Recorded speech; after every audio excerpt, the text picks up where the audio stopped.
Guys আজকে ব্যাংকে আধার link করতে এসে আমার সঙ্গে এমনটা ঘটে যাবে এটা কখনো ভাবতে পারিনি। হ্যাঁ চলো গল্পটা তোমাদেরকে শুরু থেকে শোনাই। সকাল সকাল ঘুম থেকে উঠে বিরাজ আর কলকেটটা হাতে নিয়ে তাড়াতাড়ি বিরাজ করে নিলাম। আর গরম গরম চায়ের সঙ্গে ছিল শশা মিক্সচার। তো সেটাই বিসমিল্লাহ বলে খেয়ে নিয়ে আমার ডকুমেন্টগুলো ঠিকঠাক ভাবে গুছিয়ে রাখছিলাম। আর এদিকে আমিও চটপট রেডি হয়ে গেলাম। হ্যাঁ গাইজ, বেশ কিছুক্ষণ ঘোরাঘুরি করার পর আমাদের হেলিকপ্টারটা চলে আসে। আর গাইজ চুপচাপ টোটোতে বসে একটা বক্তা জুড়ে দিলাম। না আমার মতো এত বড় মাওলানা আর কোন জায়গায় খুঁজে পাবি না।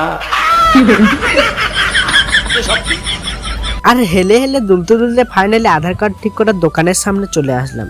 ও মাই গড, এত ভিড়! তো গাইস, রোদের মধ্যে বেশিক্ষণ না দাঁড়িয়ে থাকতে পেরে এইরকম একটা জায়গার মধ্যে বসে গেলাম। আমি এখানে বেশ কয়েক ঘন্টা ধরে বসেছিলাম আর ওদিকে আমার মা আধার কার্ডটা ঠিক করছিল। আর গাইস, কাজের শেষে আমরা সবাই টোটোতে করে বসে বাড়ি চলে আসলাম। তো গাইস, আজকের ভিডিওটা এখানেই শেষ, দেখা হবে পরের ভিডিও। আর আজকে আমার ঠান্ডা লেগেছে তাই আমি ভয়েসটা ভালোভাবে দিতে পারলাম না। আশা করছি পরের ভিডিওটা আরো ভালো দেওয়ার চেষ্টা করব।